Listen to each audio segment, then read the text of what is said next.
যে সমস্ত মানুষ আপনার সামনাসামনি খুব ভালো সাজার ভান করে, কিন্তু পেছনে পেছনে গোপনে গোপনে আপনার শত্রুদের সঙ্গে হাত মিলিয়ে আপনার নানা রকম ক্ষতির কাজে সহায়তা করে থাকে।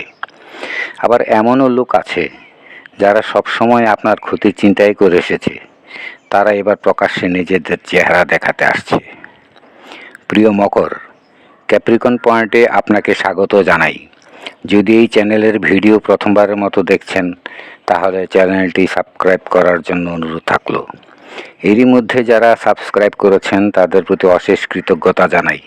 বলছিলাম, মকর রাশির শত্রুতা করার লোকজন ধীরে ধীরে সামনে আসছে। এতদিন যারা গোপনে শত্রুতা করে আসছিল, তারাও প্রকাশ্যে আসার সময় আসছে। যে সমস্ত লোক আপনার সঙ্গে মতৈক্য প্রকাশ করে, যারা আপনার মুখের উপর সমালোচনা করলেও আপনার খুশিতে খুশি হয়, আপনার সাফল্যে খুশি হয়, তারা আপনার শত্রু নয়। কিন্তু এদের মাঝেই যারা আপনার ক্ষতিতে দুঃখ প্রকাশ করে না, সাফল্যে আনন্দ প্রকাশ করে না, নীরবতা পালন করতে আরম্ভ করেছে, তাদের আচরণ নিয়ে ভেবে মকরের শক্তির অপচয় করার প্রয়োজন নেই। বরং নিজের কাজের প্রতি ধ্যান দেওয়া জরুরি। কেউ যখন ক্রমাগত পরিশ্রম করে কোনো সফলতার ধাপে উঠে দাঁড়ায়, তার আশপাশে এমন কিছু লোক থাকে যার কাছে এহেন সাফল্যের গল্পটুকু ভালো লাগে না, বরং তার মর্মপীড়ার কারণ হয়ে দাঁড়ায়। কেউ বা মনে মনে তাকে ঈর্ষা করতে আরম্ভ করে। এই সমস্ত লোক আপনার সফলতার বদলে আপনার ব্যর্থতা বা অসফলতা কামনা করতে থাকে। মকর যখন নিজের কাজের প্রতি ফোকাস করে, ধীরে ধীরে সাফল্যের পথে এগিয়ে যেতে থাকে, তখন কিছু মানুষ আড়ালে আবডালে সেই সব চেষ্টা সাফল্যের গল্প নিয়ে সমালোচনা করে, নেতিবাচক ধ্যান ধারণা প্রচারে সময় নষ্ট করে। সেই সমস্ত লোকদের পেছনে সময় নষ্ট না করে তাদের কর্মকাণ্ডকে ভয় না পেয়ে বরং নিজের লক্ষ্যর দিকে এগিয়ে চলা উচিত। এমনিতে মকর রাশির মানুষ দায়িত্বশীল, বুঝদার, কর্মনিষ্ঠ হলেও অনেক সময় তার মনের ভেতর জন্ম নেওয়া অকারণ ভয়, সন্দেহ তাকে জীবনে এগিয়ে যাওয়ার পথে পিছিয়ে দিতে পারে।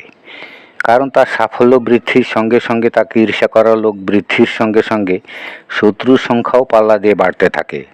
তাই মকর মানুষদের যাবতীয় পরিকল্পনা, কাজের অগ্রগতি, ধন সম্পদ, টাকা পয়সা নিয়ে কারোর সঙ্গে আলাপ করা উচিত নয়। এতে করে পরশ্রীকাতর মানুষজন তাতে নানা রকম সমস্যা তৈরি করতে প্রাণান্ত চেষ্টা শুরু করে দিতে পারে। তাই মকরের জীবনে গোপনীয়তা রক্ষা করাও একটি গুরুত্বপূর্ণ দিক বলে বিবেচিত হয়। মকরের জীবনে ভুল বোঝাবুঝি, ঈর্ষা, পরশ্রীকাতরতা নানা দিক দিয়ে মকরের শক্তি ও গুরুত্বপূর্ণ সময় হরণ করতে পারে। তাই সত্যকে সামনে আসতে সুযোগ দিন। তাড়াহুড়া না করে বরং নিজের কাজে অটল থাকুন। আপনি নিজেই সত্য মিথ্যা আলাদা করতে সক্ষম হবেন। কে বন্ধু কে শত্রু তাও আপনি সহজেই বুঝতে পারবেন। এ অবস্থায় আপনার ঘাবড়ানোর কিছু নেই। আপনার জানা উচিত যে গাছে ফল থাকে, সে গাছেই ঢিল পড়ে বেশি। কাজে নেতিবাচক ধারণার লোকজন থেকে নিজেকে দূরে রাখুন। কাজের প্রতি একনিষ্ঠ থাকুন। শত্রু যতই শক্তিশালী হোক, যত বড় জোট বাঁধুক, আপনার কোনো ক্ষতি করতে পারবে না কেউ। বরং আপনার পেছনে লাগা লোকজন নিজেদের কর্মফলেই সমাজে, পরিবারে হেনস্থার শিকার হয়। ধন্যবাদ।